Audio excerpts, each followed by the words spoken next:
ہم نے اپنے کنسٹرکشن سیکٹر کو جو ہم نے انسینٹیوز دیے تھے، جس میں خاص طور پہ ہمارا تھا کہ لو کاسٹ ہاؤسنگ، جو کہ تنخواہ دار طبقہ ہے وہ افورڈ نہیں کر سکتا، اپنی تنخواہوں کے اندر گھر کے لیے پیسے نہیں دے سکتے، تو ان کے لیے ہم نے پھر پیکیجز دیے تھے جو لو کاسٹ ہاؤسنگ ہے. اور اس میں جو سب سے پہلی ہمیں کامیابی ہوئی وہ فور کلوجر لا. یہ بدقسمتی سے بڑا لیٹ اپروو ہوا، اس کے لیے ہمیں دیر لگی. اللہ کا کرم ہے کہ فور کلوجر لا اب اپروو ہو گیا، عدالت سے پاس ہو چکا ہے، اور اس کی وجہ سے اب پہلی دفعہ پاکستان میں لو کاسٹ ہاؤسنگ کے اندر بینکس فائنینس کر رہے ہیں. بینکوں نے بھی اب تک جو ہمارے سے اور اسٹیٹ بینک سے ایگری کیا ہے کہ بینکس نے جو ٹوٹل پیسہ دسمبر 2021 تک 378 ارب روپیہ بینکس نے فیصلہ کیا کہ کنسٹرکشن ایکٹیویٹی کے لیے انہوں نے سیپریٹ رکھا ہوا ہے. انٹرسٹ کے لیے جو ہم نے سبسڈی دی ہوئی ہے لو کاسٹ ہاؤسنگ میں، 5 مرلے کے گھر پہ جو سبسڈی ہے وہ 5% کے اوپر کیپ ہو جائے گا، یعنی انٹرسٹ ریٹ جو ہوگا وہ 5% سے زیادہ نہیں ہوگا 5 مرلے کے گھر پہ.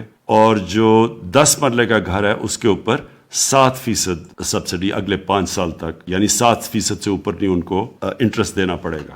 ہماری گورنمنٹ نے 30 ارب روپے کی ہم نے فیصلہ کیا تھا کہ لو کاسٹ ہاؤسنگ کو ہم سبسڈیز دیں گے. پہلے 1 لاکھ گھروں کے اوپر 3 لاکھ روپیہ پر گھر ایک گرانٹ ملے گی، تاکہ ان کا خرچہ اور نیچے آئے، اور جو انہوں نے پھر جو وہ کرائے پہ پیسہ خرچ کرتے تھے وہ چلا جائے گا گھر کی قسطیں دینے پہ، تاکہ ان کا گھر بھی اپنا ہو جائے اور ان کو کرائے کی جگہ قسطیں چلی جائے. تو اس کو افورڈیبل بنانے کے لیے 1 لاکھ گھروں کے اوپر 3 لاکھ پر گھر سبسڈی ملے گی. اس سال جو بڑا کارنامہ ہوا وہ آٹومیٹڈ اپروول رجیمز ہیں. خاص طور پہ مبارک دیتا ہوں سی ڈی اے کو، ایل ڈی اے کو، پنجاب نے اور کے پی نے یہ آٹومیشن کے اوپر بہت زبردست کام کیا. اس کا مطلب یہ کہ جو اتنی مہینے اور سال لگتے تھے اپروولز پہ، وہ اب ہفتوں کے اندر یہ آٹومیشن کی وجہ سے ہو جائیں گے. تو ان کو خاص طور پہ یہ 3 صوبوں نے بڑا زبردست کام کیا اس پہ.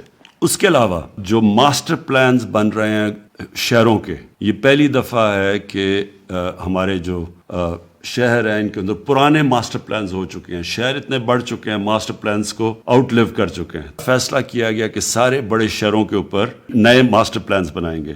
یہ اس لیے بھی ضروری ہے کہ شہر پھیلتے جا رہے ہیں اور فوڈ سیکیورٹی کا آگے پاکستان کو بہت بڑا پرابلم آ سکتا ہے، کیونکہ جو ایگریکلچر کے لیے زمینیں ہیں وہ کم ہوتی جا رہی ہیں. تو اس لیے ماسٹر پلانز روکنے کے لیے شہروں کا پھیلنے کا یہ بھی بہت ضروری ہے، اور شہروں کے اندر بھی ان کو امینٹیز پرووائڈ کرنے کا، سیوریج سسٹم اور پانی، یہ تب ہی ہوگا جب شہروں کی ماسٹر پلانز بنیں گے. اور اس سے بھی زیادہ امپورٹنٹ چیز جو کہ لینڈ ریکارڈز کی ڈیجیٹائزیشن ہے، یہ بہت امپورٹنٹ ہے، کیونکہ عدالتیں بھری ہوئی ہیں کیسز میں، زمینوں کے کیسز ہوتے ہیں، ڈسپیوٹس ہوتی ہیں. تو یہ جو ہم کوشش کر رہے ہیں، اور یہ پہلا فیز کے اندر 3 بڑے شہر کراچی، لاہور اور اسلام آباد، ان 3 بڑے شہروں کی انشاءاللہ اگست تک یہ کمپلیٹ ہو جائے گی ڈیجیٹائزیشن. تو یہ سارا ایشو ہی ختم ہو جائے گا. یہ جو زمینوں کا یہ جو پرابلمز آتے ہیں، جتنے بھی گورنمنٹ کی زمینیں ہیں ان کی ڈیجیٹائزیشن اس لیے ضروری ہے کیونکہ یہ ڈیڈ کیپٹل پڑا ہوا ہے. گورنمنٹ کی اداروں کو خسارے ہوئے ہیں، وہ قرضے لیے ہوئے ہیں، وہ سود دے رہے ہیں قرضوں پہ، لیکن انہی اداروں کے پاس